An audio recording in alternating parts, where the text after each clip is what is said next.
Chains don't actually stretch like rubber bands. They lose metal from the inside out. And missing the 0.5% where window can instantly triple your drivetrain maintenance bill. First, let's correct the terminology. A bicycle chain does not stretch. The steel side plates do not elongate under human power output. What actually occurs is abrasive material removal between the pins and rollers. This internal wear creates slop, effectively increasing the pitch distance between links. Standard pitch is 0.5 inches per link. Over 24 links, a new chain measures exactly 12.0 inches.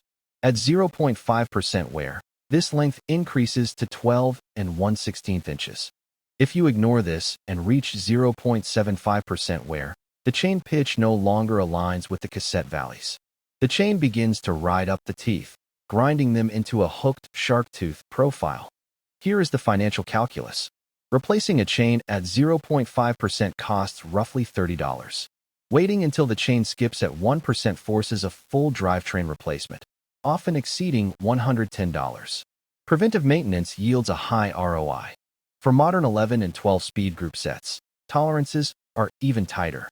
However, using immersive hot melt wax can reduce wear rates by nearly 60%, significantly extending this service interval.